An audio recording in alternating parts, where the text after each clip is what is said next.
Good morning, everybody. My name is Harry Jacobs, and I am the North of 60 Gamer, and welcome to the North of 60 Gaming channel. Today, we are going to be looking at Rival Restaurants, a game for 2 to 8 players, ages 10 and up, and it takes about 45 to 60 minutes to play. The game is designed by Rob Chu, John Kang, and Gary Alaka, and the art is by Audrey Young, and it's by Gap Closer Games. And we're going to get down to the table and we're going to do an unboxing. This is the Kickstarter Deluxe version of the game, so the pieces are going to be absolutely marvelous. At least I hope so. So let's go down to the table and let's check it out. So as an ex-chef, I can really appreciate a game like this. I spent 25 years in the restaurant industry, and in fact, I'm going back into it when I retire in about 6 months to a year. And it seems like a lot of fun. It is chaotic in the restaurant business, and you can see the artwork here. So you can see it's probably a little bit tongue-in-cheek as we play. So that's the art on the front, and there's the art on the back, and there's the game set up. It's Revenge is the dish best served cold and hot. So let's get the box open and take a quick look at what's inside. Welcome to Rival Restaurants, the competitive restaurant-owning game for 2 to 6 players, where revenge is the dish best served cold and hot. So we're going to open the game. I have an implement of destruction here to help us. There we are. Oh!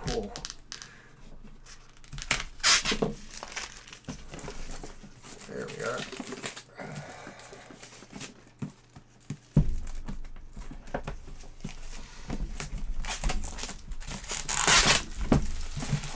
Wow. These are the little challenges that one has. How do you do this gracefully? You know, on a can, when you're trying not to make noise and you're rattling and smashing and banging. But let's open up Rival Restaurants, and you can see up there it is the Kickstarter edition. There is the quick start guide. Oh, nice. So the idea of the game is to have 20 popularity points. I love it. Like a quick starter guide. There's the setup there. Looks like there's the player boards. So it looks pretty big. Some recipes. The deluxe version. Very colorful. No great wall of text. I love the color schemes. You know, you've heard me critical about the sort of the washed out brown, but you can see so much better with these sort of highlighted or bolded areas that you can actually see you know, what the rules are. Some good examples by the look of it. Call out boxes, very nice. Icons.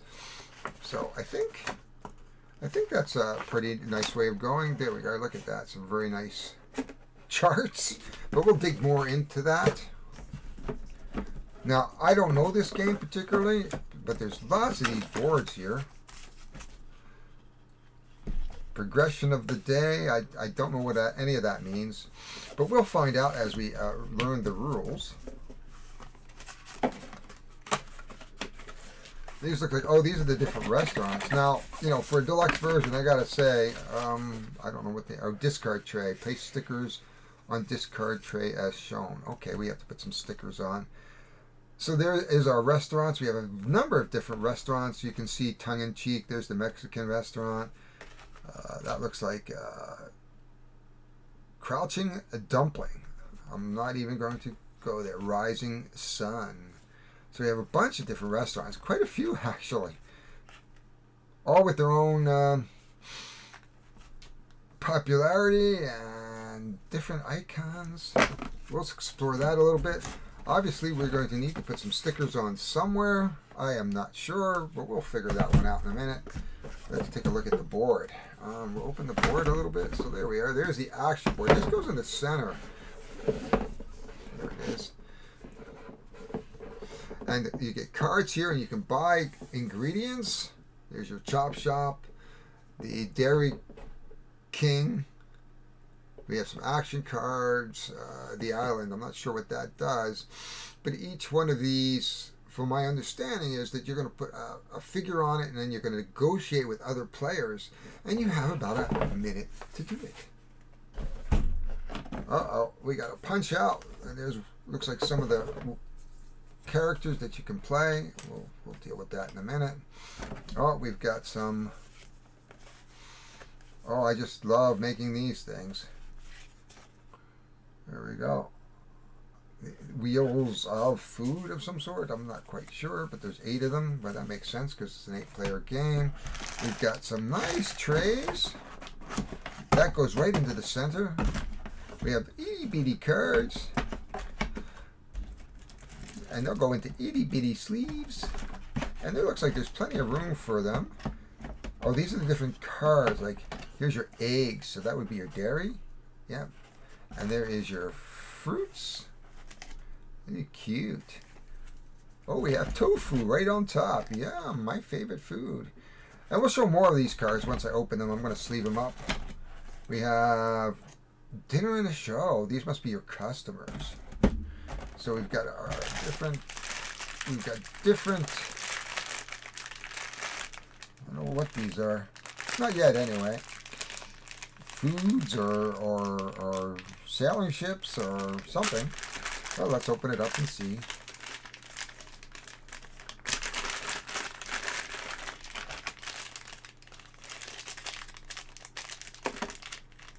Oh, these are clips. Okay, those are clips. There's the stands. These are shoes. Oh, more clips. Oh, purple clips. Okay. We have. Oh, okay. These are clips. I think for the various assorted restaurants. Oh, okay. Oh, we've got some metal coins and acrylic bits. And we'll open them up in a little bit. Oh, and the timer. There it is. We have an egg timer. What's restaurant's not complete without an egg timer? There it is. I don't know if you can see it pouring down a little bit there. Yeah. Cool. But that is what's in the box at the moment. So I have my work cut out for me that I'm going to have to put this all together. And then we're going to come back and we're going to show how it organizes in this box. At least I hope it organizes in that box. And we will be back in a bit. So you can see the first thing I did was I put some stickers on. There's the stickers. It shows you the alignment right there. The chop shop, the carb shop, the fruit stand. And in here are the clips. So all those cluttered clips are down here. And they matched actually the board, which we'll show you when we set that up. There's some really nice parts here. There are the garbage can. And in the garbage can is garbage. And they're acrylic. Look at that. That's really cool. Good component. And they've given us a few extra wheel things. Here's our wheels. There's 8 of them because it's a 2 to 8 player game. That's pretty nice. There's lots of these. And these are called the movement wheels. The wheels of movement. And we have our nice acrylic coins. Here we are. Look at that. The only problem is they've given us these big, huge spaces, but nothing to really sort these out into. But I have boxes for that, and I'll show you that in a minute. Just off to the side, I've sorted the money, and I have these little hobby boxes that I buy from Amazon. They're about $24 for 30 or 40, 32 of them, and they come in 3 different sizes. These are really nice for keeping your game components together, and you're welcome, Ed. And Edward Butt is the owner of Coyotes, and this is actually his game. And him and I are working together on a project, and it involves board games. So I'm not going to give out the farm, but it is sort of official that there will be a board game cafe. So watch for more. Upcoming, this will be in Yellowknife, Northwest Territories. So if you visit the Yellowknife, Northwest Territories, we'll certainly be here for you, and we will welcome you as our friend. And you can play rival restaurants. But these are a great way to store stuff. I'm not quite sure how that's going to fit in the box. We'll figure that one out. Actually, that fits nicely in the corner there. There we go. Sorta. We'll figure it out. As long as everything fits in the box. That's the important thing. Okay. In fact, I think this could fit right here like this. This is kind of what I go through every time I organize a game, is how do you fit the game back in the box when it's organized? Because sometimes they don't, sometimes they do. Will this fit in the box or will it not? We will find out as we move along. So as I'm going along, I just want to show you this. That's kind of neat. This is not one of the best inserts I've seen because there's a little problem getting the lid off. So the lid goes right down to the bottom, and so it's a little tricky to get off, but I think we'll manage. There we go. I think that gives us a little bit more room for stuff because I think these cards should go there. And the coins we can just put anywhere in here, and the same with this. So I think everything else, I think it's going to be good at the end of the day. So let's continue on. You really got to love this. There we are. Angus Khan. These are the chefs. Anton Baguette. And you can see they have their own asymmetrical type activity. I've got to take my glasses off. All chefs at the same location as Anton pay $100 more for each thing they buy. Does not work at the Mystery Mart. Anton Baguette. And we have Biff Barbecue. So kind of a funky names, tongue-in-cheek. Can't wait. So I have organized rival restaurants. Let's open the box and see how this all sort of plays out. Okay, still on top is the quick start guide, all the different restaurants, and the quick reference sheets. And there's your restaurants. Here are the rules, the board. And I've used these little cases as you saw before. And there's the $100, there's the $500, you got the garbage in there. We have our timer. Now there is a app, and they suggest the app because there's times where you're going to want to put it on pause. There are the clips for the restaurant, so you can keep track, and you have the different tracks. Now these colors give you an advantage. You can buy celebrity endorsements and things like that in the game. Here are the different cards. Here are our movement wheels. And what we're going to do is when you decide that you want to take a movement, what you're going to do is pick your movement. You're going to put it under the red like that. And you're going to turn it upside down to show the head chef that you are ready to move. When he says move, you'll reveal it and everybody's going to move to the slots on the board. And we'll show you that in a minute and all the various cards. That is what's in the box. Underneath, of course, here is the people, or the chefs, the various chefs. So let's get down. We're going to set this up, and we're going to go through a simulated turn. We have our timer here, though we probably won't be using it because it's just me, and I want to show you some of conceptually how this all works.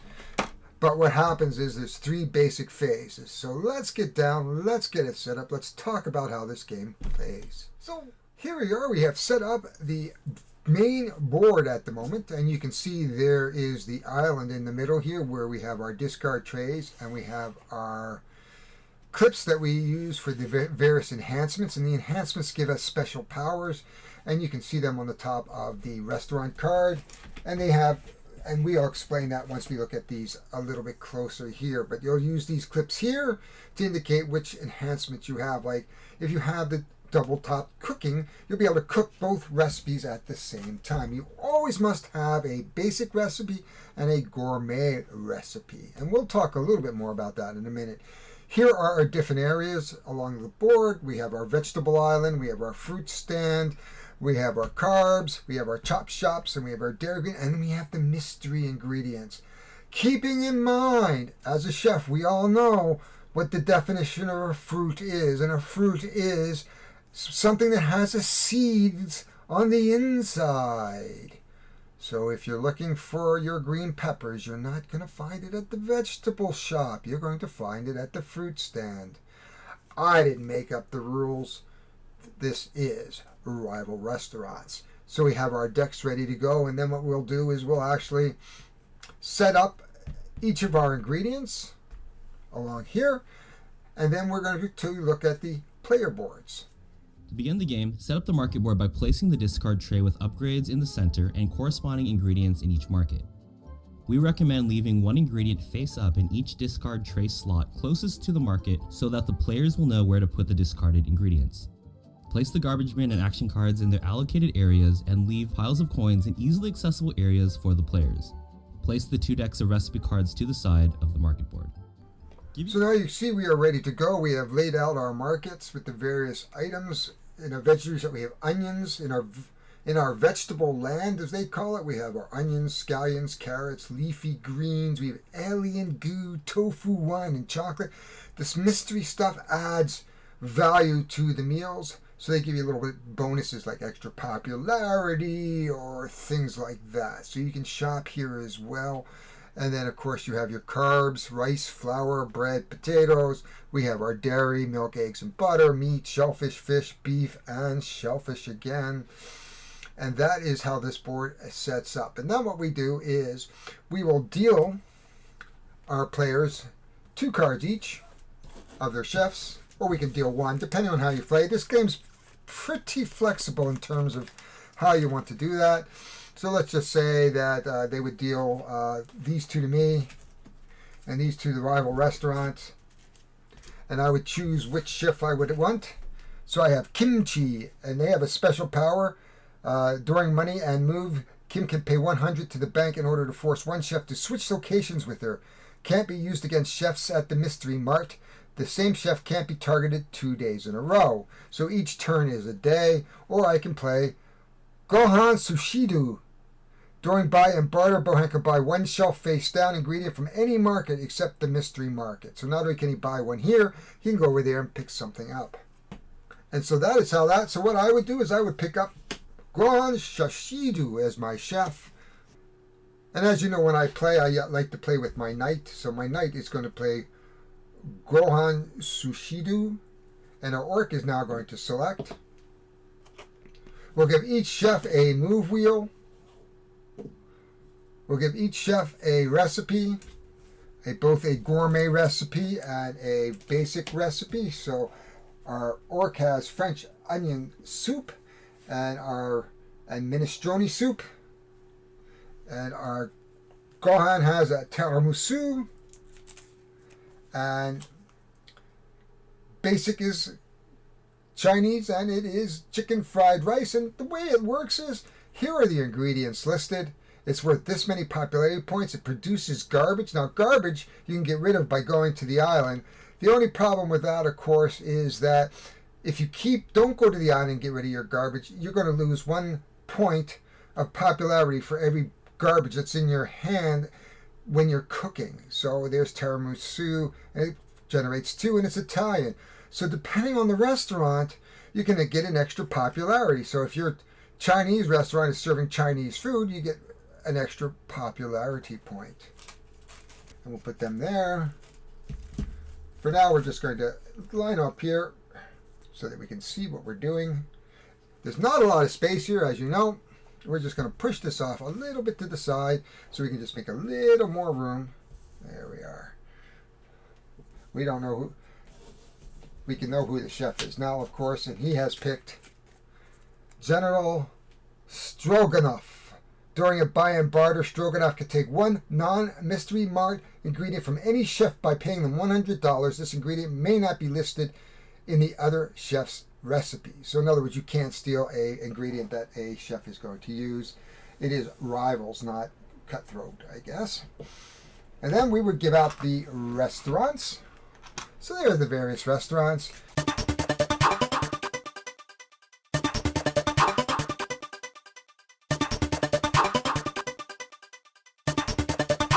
And we'll give Gohan Sushido. And we'll put the rest in the box. So I'll get the choice of a Vietnamese dishes. So a Vietnamese restaurant in faux reels. Or I can have French dishes. Now, neither of them do I have. I have Italian. But I like French cooking as a chef myself, so I would go with the French restaurant. General Stroganoff has a Japanese or a Chinese, and he has neither dish. He has Italian. But anyway, so he is going to go with Japanese, the rising sun. And you can see there's your popularity track along the side. And this is what we use our little clips for. So we'll take the little clips and we will put that on the 0. Now this is not my favorite way of doing games with these little clips. I find them a big pain in the butt. However, put these right over here, a little bit off to the side, a little bit off the table, but that is okay. And here we have everything you need to know about what happens in a game. So there are the progress of a day. So a day consists of 3 phases, and the first phase is move, money and move, buy and barter, cook and counter. Now let's talk about turn order. Each turn or day is composed of 3 phases, during which all players participate. The 3 phases of each day are money and move, buy and barter, and cook and counter. And this talks where you can go to the island, and these are the different things you can do in the island. Here are the things you can do in the market, and we'll explain a little bit more about that in a moment. First things, I'm going to have to get our chefs. So I've selected our chefs. Now I'm going to, usually they have purple stands. I'm going to keep them face down just so that you can see them on the cam. And that is how we set the game. So we have Kohan Sushido, and he is running a French restaurant. And General Stroganoff is, of course, in a Japanese restaurant. We have our first 2 recipes, and that is how the entire game's set up. This is a 5-minute setup, basically. So it's a very quick setup, and you can play from 2 to 8 players. Now, conception when we're going to the market is possible that you could want the same ingredients as another player. If that happens... So what happens if multiple chefs are placed on the same ingredient? Once Buy and Barter begins, these chefs must engage in a bidding war, while play continues as normal for all other players. Those in the bidding war must drive up the price until only one person is willing to pay. If there is a tie or no decision is reached by the end of this phase, then no one gets that ingredient.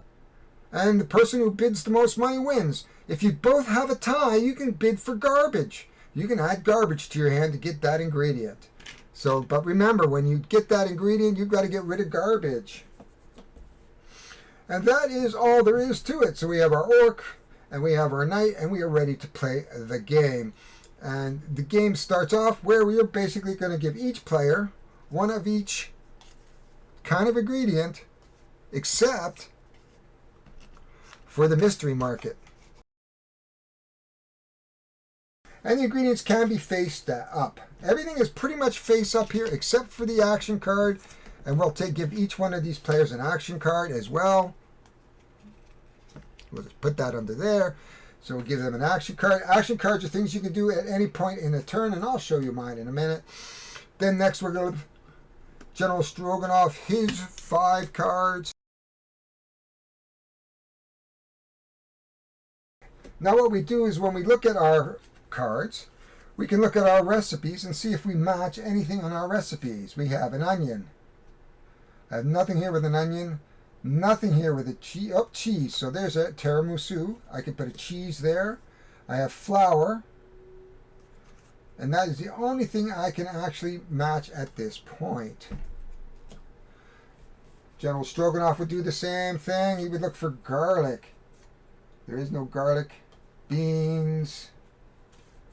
Oh, flour. Nope. Poultry. Nope. And milk. So he has absolutely nothing to match here. Now, one of the things you can do during the turn, and we'll talk about that in a moment, is you can trade and you can barter, you can bid, you can give away, you can trade money for things. So all that happens in the 1 minute that you get when we get the turn. But the first thing we do is we take 300 each, because this is the money and move. So he will take 300, not 400. And he takes 300. Then they have to decide on where they're going to move. Our first phase is money and move. This phase is not timed. During money and move, players get income for that day, which starts at $300, and to then decide where they want to move. For this example, you still need scallions and poultry. You scan the board and decide to go for poultry. To move there, you must point the arrow on the movement wheel to that location. You can only go to one location per day, so choose wisely. So I think what's going to happen is we will make it. Now for me, I really want to go to the dairy bar, at least buy an ingredient there, because I need tons of dairy. You can see eggs, butter, cheese, eggs, milk, and we've got most of that all here. Unfortunately, I can't afford them all, so I would go to the dairy, and to indicate the dairy, what I would do is move my wheel here, and I would turn it upside down, because I'm the head chef right now. He needs beans, tomatoes. Oh, good. So in this case, General Stroganoff would like to go to the fruit stand. So he would turn this to the fruit stand, and he would turn it upside down. When we're ready to move, we both turn it up, and I'm going to move over to here, onto the ingredient that I want to buy, which is eggs, and he wants to buy beans. There's no conflict whatsoever. So what would happen is I would pay my $200 to buy my eggs, and again I would put this right next to my recipe. Now we could talk back and forth, and you can say, does he need anything I have? I have cheese, I have onions, carrots, onion. He needs an onion. And only during this phase could we actually trade. Now he looks over here, and I don't need any. I need beans. He needs beans. There's beans there. Garlic. Do I need garlic anywhere? No. Poultry? No. And milk. He knows I need milk. So he might say, why we're at this phase, because we only have a minute, and he's going to pick up tomatoes, because he wants to make his famous minestrone soup. He says, Harry, hello, Chef Harry, would you like to trade, I know you need milk. Would you trade me milk for some onions? Being friendly rivals, I say sure. So I would give him, he would give me a milk, and I would give him the onions. Because it's a friendly rivalry. I mean, that's the way it is. That is the end. Our second phase is buy and barter. During buy and barter, players get 1 minute to do as much buying and bartering as they can. Let's begin by talking about buying. There are 6 different markets that each sell different ingredients. If a player is at a market, they can choose to buy face-up ingredients off the counter, or they can buy random face-down ingredients off the shelf. Do not restock counters until the next phase. So at this point in time, we buy, we bid, and we do all kinds of things, and we can follow that along here. So that is the buy and barter. So we've bartered for a trade. If we were a little bit more, I could have said, geez, you should give me a little more money, but we didn't do that. And then we're going to cook and counter. Well, we're going to come back to our respective restaurants, and it's our responsibility as chefs to make sure that we refill the counters. Just like that. We have nothing to cook at this point. Now, during the game, we can play action cards. And look at this one. Discard one non-mystery meat ingredient of your choice from each chef. You can choose a different ingredient from each chef. So that really could screw him up. Or in his case, he could go Raiders of the Lost Pork. Steal one ingredient of your choice from any chef. Basically, that is how you play the game. And what happens then is we'll do the same thing again. We get to the top of the turn. We will take our 300. That is just one sampling of what we want to do. So we're going to just jump ahead a little bit to show you the cook aspect of it. So started the turn, we're going to take our $300. We've earned some money along the ways. We've got most of our ingredients here, 300. 1, 2, 3.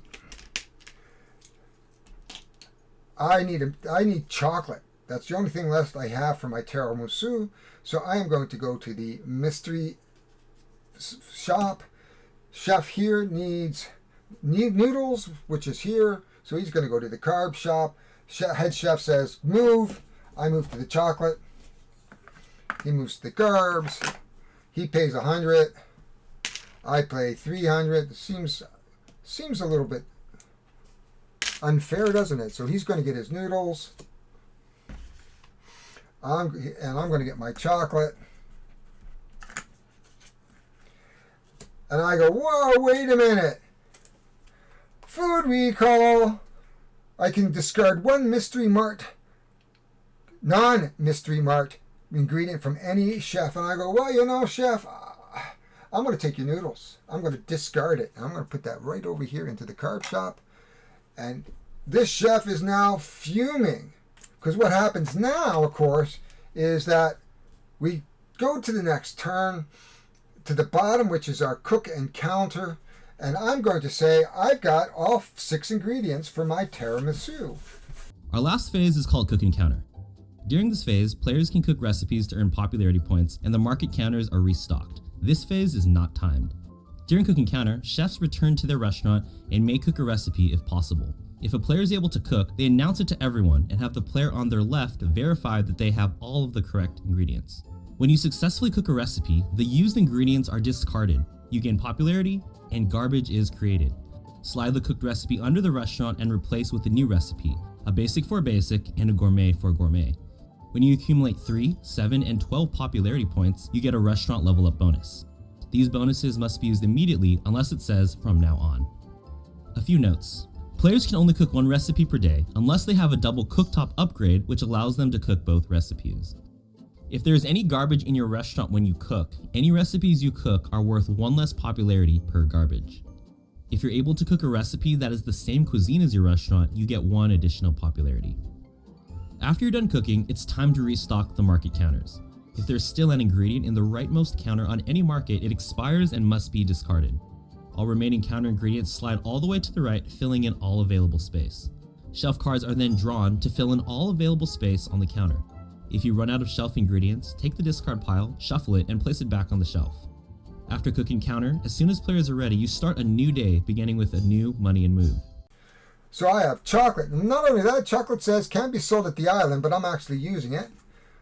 So we have our chocolate, our bread, our eggs, butter, cheese, and milk. We're going to build our tiramisu. We're going to get 6 popularity points, 2 garbage. And we're going to get 6 popularity points. So what happens is, first of all, when we do that, we're going to go and put our, because we're nice and neat chefs, and we're always going to clean up after ourselves, because that's what chefs do. We're going to go into our restaurant, of course, which is our French cuisine, and we're just going to move up 1, 2, 3, right here, rising dough. From now on 100 for each recipe you cook. 3, 4, 5, 6. So you get a benefit as it goes up.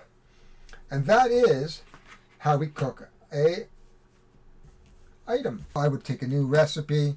In this case, it's a fish taco. You need flour, milk, avocado, and greens. But that's basically the game in a nutshell. That's how it plays.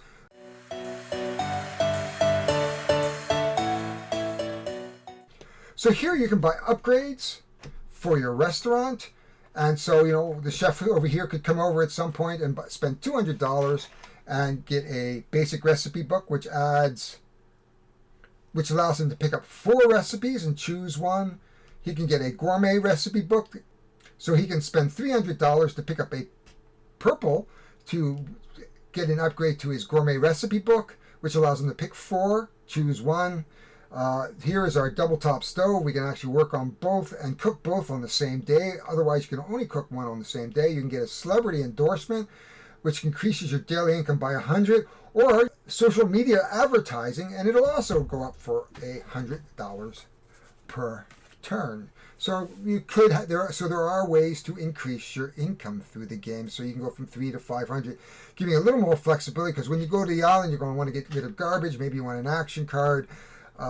Maybe you want to buy one of these, and that is what the game is about. 20 points, that is the win. This is as easy as the game is. There are 3 different phases for each turn. We have the money and move. You're going to take $300 or more. You're going to move to set your movement counter and move to that spot. Then you're going to buy and barter. You're going to buy what you've set out to buy. If you land on the same spot as somebody else, you're going to bid. If the highest bidder wins, the other guy, you can bid up the garbage if you tie. You can then also then cook and then counter. So cook is you're going to cook your recipe. Counter is you're just going to refill your counters along the board. So if you have multiple players, each person could be responsible for a different shelf. But that is all this game's about. It's fun, it's frantic, and it will be on the shelves. This is a special game because both Ed and I are, he's currently in the restaurant business, and I spent 26 years as a chef. This is a little near and dear to our hearts. So let's go up for final thoughts. A few final thoughts around this game. So here's a few final thoughts. Now, this is only based on my walkthrough of the game because I am not simulating this. It's too hard to simulate what would be a frantic race and take that game of rival restaurants. But first of all, we can talk about the components. These components are excellent. You have the acrylic money, which adds a little bit of quality of life. We have these wonderful trays here that makes packing up and putting away and setting up very, very easy. A very, very basic type of filler game or gateway game that allows you with some resource management. It allows you a little bit of worker placement. There is no real luck. This is a very lightweight or gateway Euro style game because you only have the cards. There's nothing here for luck.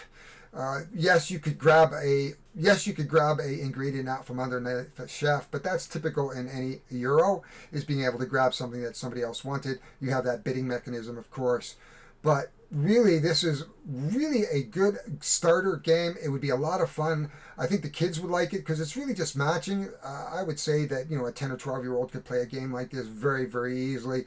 There's not a lot of money involved. It's very abstract. The action cards have some real take that to it. Things like rat infestation. There, you can see it right just there. Place this on any market until a total of $500 is paid to the bank by the other chefs. You are the only one that can buy in that shop. We have Monopoly. Pick a specific ingredient. Everyone must give you all the ingredients they own.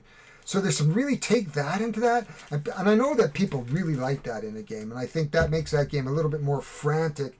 Oh, I've almost got that recipe. No, you don't. I want the peas. Whoosh. I've got all the peas. Who wants to barter for peas? I'll sell you peas. I'm $200 each. And that's the kind of stuff and antics that can go on in this game very, very easily.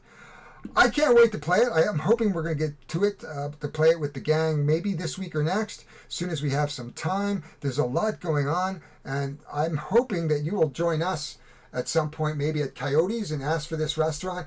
If you want me to come and play it, ask Ed. Ed knows my phone number. I'll be happy to come and teach you how to play. So that is it for now. Anyway, my name is Harry Jacobs. I am the North of 60 Gamer. If you want to like this, I would really appreciate it. Hit the thumbs up, go like, click, subscribe if you would. I appreciate that. It does take some time out of my day to make these videos, and I really appreciate it if you would just smash the subscribe button. Make some comments down below if you would think this is a game you would like, or think this is a game that anybody would like, I guess, or just make some comments about a game like this. I'm glad to have them, so make some comments down below. And that is all for now. I'm going to put this away and we're going to get this edited and get it up on the internet.